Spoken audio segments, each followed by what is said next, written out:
Okay, Chapter 4, Lesson 3 begins the discussion on congruent triangles.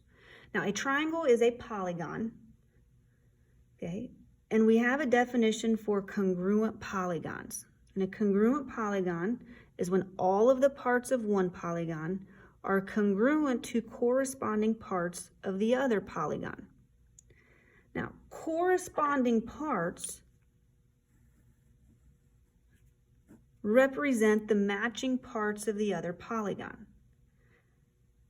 Okay, so when we're talking about corresponding parts, we're talking about corresponding sides and corresponding angles. So we're talking about sides that match up and could be the same length, and angles that match up and could be the same length. So a triangle has 6 corresponding congruent parts. A triangle has 3 corresponding angles and 3 corresponding sides. Now we're going to begin by writing congruent statements and looking at the congruent parts of a triangle. A congruent statement is a statement that lets me know which parts of one triangle are congruent to the corresponding parts of the other triangle. Okay? Now, we're first going to begin by looking at the corresponding congruent parts. The triangle on the left is triangle ABC, and the triangle on the right is triangle RST. Notice side AB has 1 hash mark, and side RS has 1 hash mark. Those two sides are corresponding congruent sides. They're in the same position, and they are the exact same length. So when we list the corresponding congruent parts, we would say that side AB is congruent to side RS. Now, there's 3 pair of congruent sides. Notice side AC has 2 hash marks and side RT has 2 hash marks. So we could say that side AC is congruent to side RT. And finally, we have the sides with 3 hash marks. So we know that side BC is congruent to side ST. Those are the 3 pair of corresponding congruent sides. We also have 3 corresponding congruent angles. Congruent angles have the same number of arcs. So in the triangle on the left, angle A has 1 arc, and in the triangle on the right, angle R has 1 arc. So I know that angle A is congruent to angle R. Angle B and angle S both have 2 arcs. So we know that angle B is congruent to angle S. Then we have angle C and angle T have 3 arcs. So angle C and angle T are corresponding congruent parts, and we can say angle C is congruent to angle T. Once we know that all 6 corresponding parts are congruent, and we know the 2 triangles are congruent. And when the 2 triangles are congruent, we can write a congruent statement. Now, when we write a congruent statement, we use the triangle symbol for a triangle, and we can name the first triangle any way we wish. So I could name this triangle A, B, C. I would say it's congruent to triangle.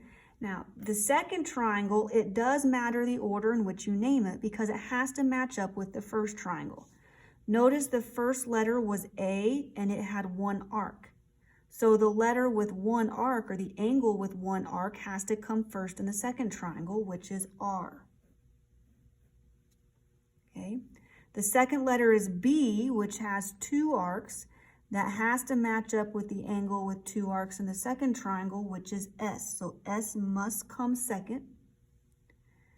Then we have angle C has 3 arcs and angle T has 3 arcs. So when you write a congruent statement, not only does it tell you that the two triangles are congruent, but it tells you which parts are also congruent. So the first letter in the first triangle is congruent to the first letter in the second triangle. So angle A is congruent to angle R, and angle B is congruent to angle S, and angle C is congruent to angle T. But it also tells us which sides are congruent. So notice we have side AB is the first 2 letters. Well, side RS is the first 2 letters. And notice AB is congruent to RS. Side AC is the first and the third letter. And side RT is the first and the third letter. So I know side AC is congruent to side RT. Now, it doesn't matter the order in which you write the congruent statement, okay? Maybe I decide to write the first triangle as triangle CAB. I just have to make sure I match each angle with the corresponding angle in the other triangle. So C came first with 3 arcs. That means T would have to come first.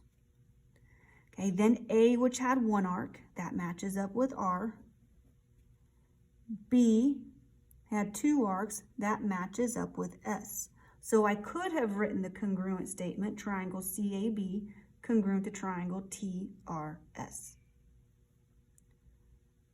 Now, there's one theorem called the third angles theorem.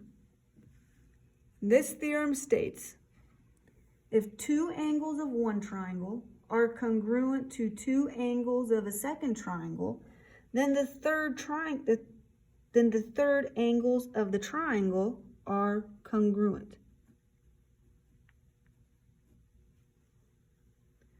So in our picture, we see that angle C is congruent to angle K, and we know angle B is congruent to angle J. Now, we could match up the angles. So say angle C is 70 degrees, and say angle B is 60 degrees. Well, then that would also make angle K 70 degrees and angle J 60 degrees because they're congruent. Then what must be true about the third angles, angle A and angle L? Well, they must also be congruent because when you add up those 2 angles and subtract from 180, it's going to be the same for both triangles. So what can I conclude? I can conclude that angle A is congruent by angle L, and my reason is the third angles theorem.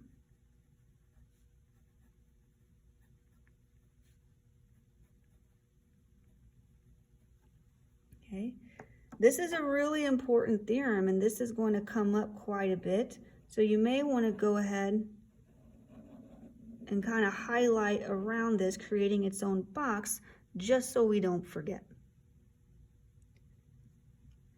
Okay, let's turn the page and look at a couple of examples.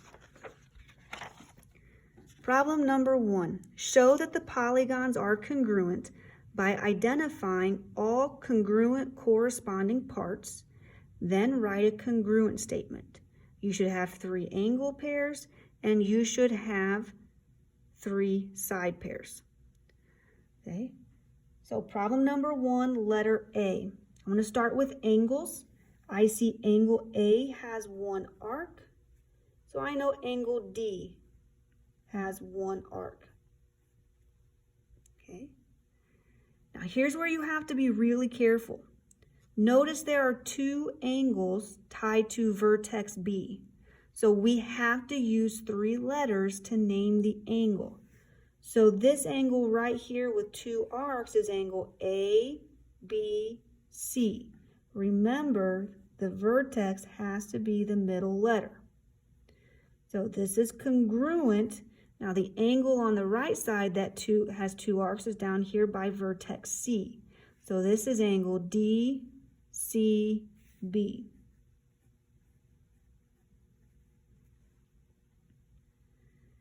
Okay. The third congruent angles have 3 arcs. So the triangle on the left has vertex C. But again, I have to use 3 letters to name this angle. So I have angle A, C, B, congruent to angle D, B, C. Okay. That takes care of 3 corresponding congruent angles. Next, I'm going to look at the corresponding congruent sides. I have side AC has 1 hash mark. So does side BD. So segment AC is congruent to segment BD. Okay. Segment AB has 2 hash marks. That's congruent to segment CD, which also has 2 hash marks. Now, notice there's only one side that has 3 hash marks. But keep in mind, both triangles share that side. If I were to separate the 2 triangles, both triangles would have side BC. So I say segment BC for the triangle on the left is congruent to segment BC for the triangle on the right. This is where we use that property called the reflexive property, because both segments are the same on each side of the congruent symbol. Now that I have 6 pair of corresponding congruent parts, 3 angles and 3 sides, I can write a congruent statement. So I'm going to name this triangle ABC for the triangle on the left, but I have to be a little more careful on the right side. Angle A has 1 arc that matches up with D.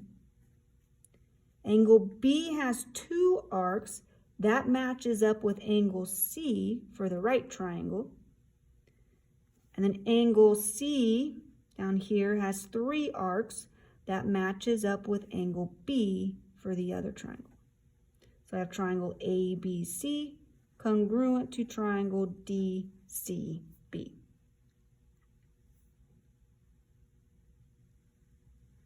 Okay, problem number 2. Find the value of x.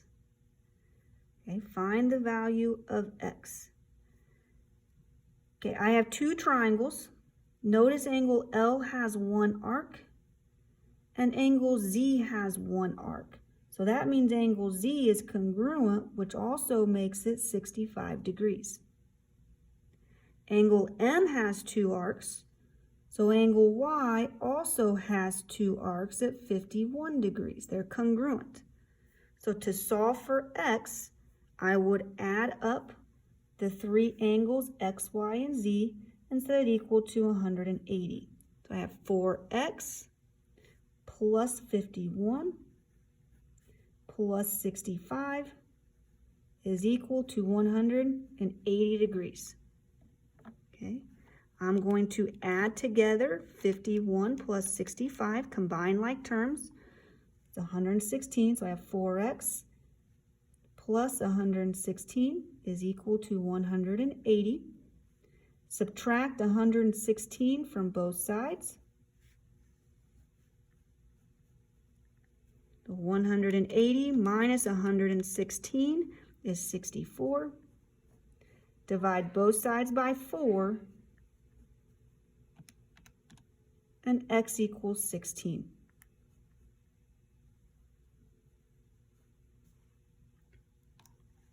Very good.